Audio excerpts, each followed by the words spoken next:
ओम तत्त सत्य, गीता का दूसरा अध्याय 60वां श्लोक। रस की निवृत्ति न हो तो क्या आपत्ति है।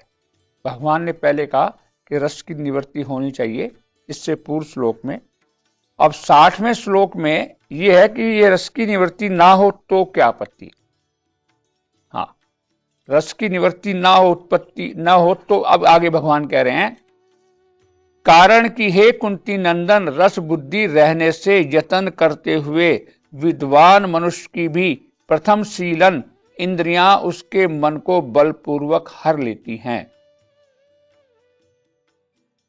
प्रथम शीलन मतलब आप प्रथम रूप से देखेंगे, जो श्रम करता है, साधन करता है, हर एक काम को विवेक पूर्वक करता है, आसक्ति और फलिच्छा का त्याग भी कर देता है, दूसरों के हितों के लिए भी काम करता है, दूसरों का कल्याण हो ऐसा भाव रखता है, ऐसी क्रिया करते करते भी अगर रस बुद्धि रहती है तो प्रथम शीलन आप देखेंगे कि उसको आप जो प्रथम शीलन मतलब उस व्यक्ति को भी, उस साधक को भी जब भोग सामने आता है तो इंद्रियां बलात् उसको अपनी तरफ खींच लेती है।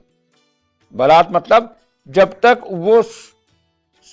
तक वो चीजें सामने नहीं आई, रस के कारण, अगर रस अंदर दबा हुआ था तो तब तक उसको साधक को लगता था कि मैं सब कुछ सहज कर रहा हूं, मेरे पर कंट्रोल हो गया, अब मैं तो जो है इंद्रियों पे कंट्रोल हो गया और मैं तो जितेंद्रिय हो गया, और दिखता भी ऐसा है।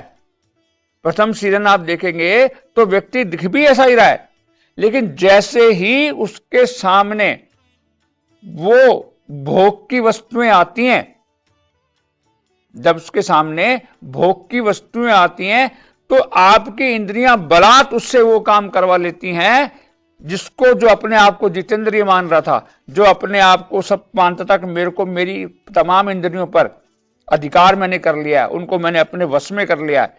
नहीं, भगवान ये कह रहे हैं कि जब तक उस व्यक्ति का भाव परमात्मा में नहीं लगेगा, संसार में रहते हुए किसी प्रकार की साधना करते हुए भी उसकी जो इंद्रियां हैं वो भले ही अपने आप को समझ ले कि मैं जितेंद्रिय हो गया, लेकिन जैसे ही इंद्रियों के भोग उसके सामने आएंगे तो वो बलात् इंद्रियां जो है उससे वो काम करवा लेंगी। मतलब देखिए, कई बार हम लोग देते हैं, बड़े बड़े ऋषि होते हैं, बड़े बड़े मुनि होते हैं, बड़े बड़े साधु होते हैं, फिर पता चला साहब महाराज ने ऐसा कर दिया, महाराज ने ऐसा कर दिया, ये क्या हुआ। हम तो समझते थे कि भाई इनका तो इंद्रियों पर पूरा कंट्रोल है।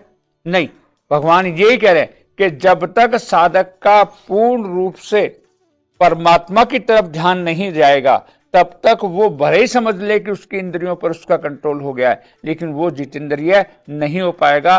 प्रथम शीलन उसकी इंद्रियां जभी तक उस भोग के रस में नहीं ले रही हैं, क्यों कि अंदर रस भरा हुआ है। कैसे भरा हुआ है? जो भोग आपने भोगा है, उस भोग का जो अनुभव है आपको, जब वापस वही भोग आपके सामने आता है तो भोगे हुए रस का प्रभाव इतना बढ़ जाता है कि आपकी इंद्रियों पर आपका कंट्रोल नहीं रहता और आप वही वापस जो जैसा आपने किया वैसे की वैसी स्थिति आपकी वापस बन जाती है। तो भगवान यहां क्या कहना चाह रहे हैं? भगवान ये कहना चाह रहे हैं कि कभी भी अपने आप को इस बात का अहंकार करके न कहें कि मैं तो जितेंद्रिय हो गया और मेरे पर तो किसी का कोई फर्क नहीं पड़ता। क्यों? क्योंकि ये इंद्रियां, ये वीकनेस ये इतनी होती है। इसलिए भगवान कहते हैं कि इस वीकनेस की स्थिति कब सुधरेगी? जब तू परमात्मा में लगेगा, जब तू उन 3 योग में से किसी योग में लगेगा, कर्म योग, ज्ञान योग, भक्ति योग, जब तक तू पूर्ण रूपेण उसमें नहीं लगेगा तब तक तेरी इंद्रियां पर तेरा कभी भी कंट्रोल पूर्ण रूप से हो ही नहीं पाएगा। तो पूर्ण रूप से इंद्रियों पर कंट्रोल करने के लिए आपको भगवान की तरफ लगना ही पड़ेगा, चाहे किसी भी रास्ते से लगें, चाहे आप कर्म योग से लगें, चाहे आप ज्ञान योग से लगें और चाहे आप भक्ति योग से लगें। जब तक उस रास्ते पर आप नहीं जाएंगे, जब तक आप उस योग की यात्रा पर नहीं जाएंगे, तब तक आपकी इंद्रियों पर भले ही आप कितना ही समझ लें कि आपका कंट्रोल हो गया है, लेकिन समय ऐसा आएगा कि आपका पतन वो इंद्रियां करवा ही देंगी। इसलिए भगवान क्या कहना चाह रहे हैं कि तेरे को योग में लगना है। किस योग में लगना है? जो तेरी सुविधा अनुसार, जो तेरा स्वभाव है उसके अनुसार तू किसी भी योग में लग जा। कर्म योग में लग जा सेवा के भाव से, ज्ञान योग में लग जा तत्व ज्ञान के हिसाब से, और भक्ति में लग जा प्रेम के हिसाब से।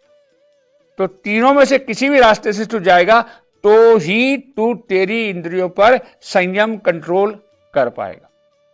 ओम तत्व सत।